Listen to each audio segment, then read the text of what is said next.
श्री राजेश रंजन जी। अध्यक्ष जी, सभापति महोदय बहुत बहुत धन्यवाद।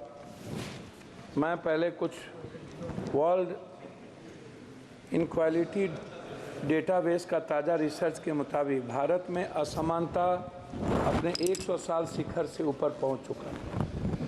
भारत रिजर्व बैंक के गवर्नर रघुराजन कहते हैं कि भौतिक पूंजी पर जोर देने के साथ साथ मानवीय पूंजी के निर्माण पर ध्यान देने की ज़रूरत थी, जिसको नहीं दिया गया। आर्टिफिशियल इंटेलिजेंस की दुनिया का सामना करने के लिए तैयार हो सके, प्रथम फाउंडेशन की प्रकाशित रिपोर्ट 14 से 18 साल की उम्र वाली चौथाई बच्चे साधारण से लिखे हुए वाक भी नहीं पढ़ पाते हैं आज के इस हिंदुस्तान में। कोविड-19 की जगह के बाद स्वास्थ्य और एजुकेशन पर सबसे ज़्यादा यदि किसी को झटका लगा तो वो बच्चों को लगा है। दूसरी सबसे बड़ी बात ये है कि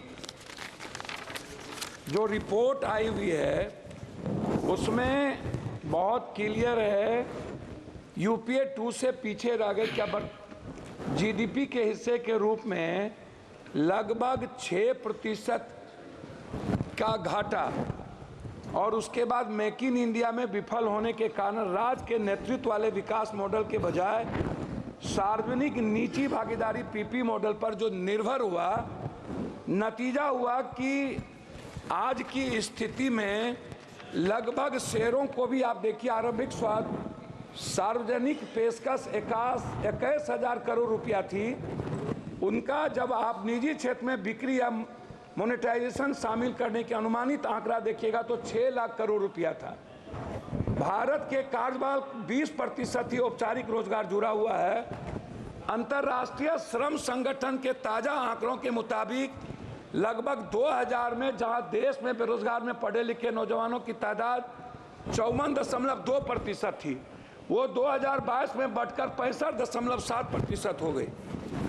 उस तरह दुनिया के कारखानों में तब्दील करने की जो मेक इन इंडिया की सबसे बड़ी बात थी, जिसमें 25 अरब डॉलर मोबाइल इलेक्ट्रॉनिक्स वाली कंपनियों को दिया गया भारत सरकार के द्वारा युवाओं को आगे बढ़ाने के लिए, जिसमें 1.3% भी, ये आंकड़ा मेरा नहीं है, ये आंकड़ा भारत सरकार का है। वो स्थिति इसमें पैदा हो गई कि हमने यूथ को आगे नहीं बढ़ा पाया। लगभग 40% श्रमिक किसी क्षेत्र में काम करते हैं और केवल 20% ही विनिर्माण नौकरियां या आईटी जैसी व्यावसायिक सेवा में काम करता है। ये जो मजदूर है 40%, 10 साल के अंदर इस पर कोई काम वर्तमान सरकार ने नहीं किया। खास तौर पर अनुसूचित जाति एससी, अनुसूचित जनजाति एसटी, पिछड़ा वर्ग ओबीसी आरक्षण के संदर्भ में आप उठा करके देखिएगा, जितनी प्राइवेट नौकरियों की बात आई नियोजित, उस पर कभी भी आज तक सभापति महोदय निजी आरक्षण को लेकर के वर्तमान सरकार 10 सालों में कभी भी किसी भी बजट में प्राइवेट आरक्षण को लेकर एसटी एससी अत्यंत पिछड़े वर्ग के लिए जब आपने सरकारी नौकरी खत्म कर दी, उसी का एक हिस्सा है बजट में जो आया है ओबीसी वर्ग के लिए, जिनकी राह में कठिनाई, छात्रों की pre 210 crore, post matric 10 crore, लगभग 921 करोड़, छात्रवृत्ति नेशनल फेलोशिप 55 करोड़, विदेशी शिक्षा की सब्सिडी स्कीम 25 करोड़ तथा छात्रावास योजना पर 45 करोड़ रुपया के अनुमानित, मतलब 2024 के बजट अनुमान के पिछड़े वर्ग के छात्रों और अनुसूचित जनजाति की उच्च शिक्षा विकास के लिए योजना सरकार में बहुत कम घटा दिया एसटी एससी का और ओबीसी का। एक तरफ आप अत्यंत पिछड़ा ओबीसी एसटी एससी के आरक्षण को खत्म कर रहे हैं, एक तरफ उनकी इकोनॉमी को खत्म कर रहे हैं। विदेश जो एसटी एससी ओबीसी के बच्चे जा रहे थे उसके लगभग पैसे आपने 3 हिस्सा कम कर दिया। तो मेरा उसमें कहना बिल्कुल साफ है कि अध्यक्ष महोदय, सबसे जो इम्पोर्टेंट था वो है, आप इसको समझने का प्रयास करिए, वो सबसे ज़्यादा है एजुकेशन, हेल्थ, नरेगा, विडो। मैं सभापति महोदय विडो के बारे में जो 6 पेंशन है, विधवा पेंशन है, वृद्धा पेंशन है, निःशक्त पेंशन है। मैं सरकार से जानना चाहूंगा ये 300 रुपया कब तक आप दोगे? 400 रुपया कब तक? क्या इस पेंशनधारी को 1000 से 2000 रुपया वृद्धा पेंशन को क्या नहीं बढ़ाना चाहिए? दूसरी चीज, नरेगा जिस पर मजदूर निर्भर है, मनरेगा की स्थिति को आपने कितना कम बजट दिया है, आप इसको देख लीजिए। दूसरा चीज जो हेल्थ सेक्टर है, ग्रामीण स्तर पर जैसे कैंसर है, ब्रेन ट्यूमर है, हार्ट है, जो संक्रमण बीमारी है, जो ओबीसी, अत्यंत पिछड़ा, दलित वर्ग आर्थिक रूप से वो नहीं कर पा सकता है, तो क्या आपने ऐसी कोई योजना बजट में कि जो ऐसा, आयुष्मान तो कहीं है फेल्योर है, तो क्या आप कोई ऐसी योजना जिसमें कैंसर, हार्ट, ब्रेन ट्यूमर, इसका इलाज फ्री और दवाई जो लगातार वृद्धि हो रही है, और ग्रामीण स्तर पर किसी भी अस्पताल का जहां डॉक्टर नहीं है, 76 अध्यक्ष महोदय पार्लियामेंट में 76% लगभग डॉक्टर नहीं है, लगभग टेक्नीशियन और लैब नहीं है, सरकारी अस्पताल कहीं भी दवाई नहीं देता है, गुणवत्ता नहीं है, मेडिकल सिस्टम नहीं है, आप इस पर नहीं कुछ बोले। मेरा सिर्फ आपसे अंत में कहना यह है कि आपने जाति जनगणना, मेरा कहना है कि अध्यक्ष महोदय कि जाति जनगणना के लेकर के आपकी क्या राय है, इस पर आप कभी चर्चा नहीं करते हैं।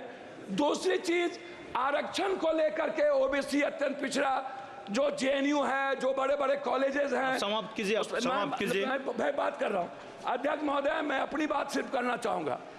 अब मैं बात करूंगा कोसी, सीमांचल, पूर्णिया की। मेरा रिक्वेस्ट आपसे यह है कि पूर्णिया में IIT और IIM का हब, सीमांचल पूर्णिया में केंद्रीय विश्वविद्यालय, अखिल भारतीय आयुर्वेदिक संस्थान सहरसा में, आप समाप्त कीजिए। समाप्ति कर रहा हूं अपनी बात करके। कोर्ट स्टेशन और पूर्णिया जंक्शन में वाशिंग पीठ, लगभग कोसी नदी पर हाई डैम, पूर्णिया बिहार को उप राजधानी, दूसरा उच्च न्यायालय बेंच की अभिलाष कर रहा हूं, मक्का और मखान। मैं आपसे आग्रह करूंगा सौमित्र खान जी, सभापति प्लीज कंक्लूड, प्लीज।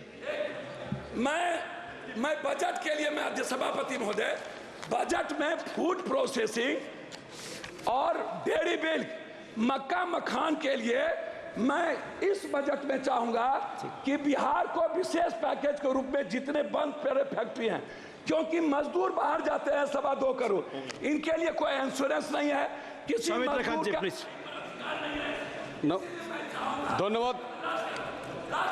धन्यवाद प्लीज।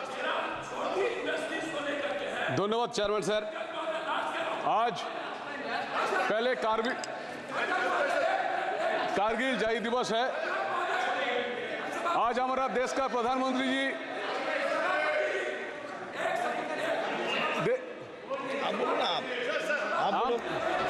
पहले धन्यवाद देना चाहता हूं, जहां देश का प्रधानमंत्री जी हमारा एक सेकंड आप मेरा आग्रह 15 सेकंड में बोले, 15 सेकंड। मेरा आग्रह है अध्यक्ष जी, ये जो आप जैसे आंगनबाड़ी, रसोईया, आज कारगिल विजय दिवस, ममता, आशा, नियोजित, संविदा, शिक्षा मित्र, मेरा 2 ही इसमें सबमिशन है।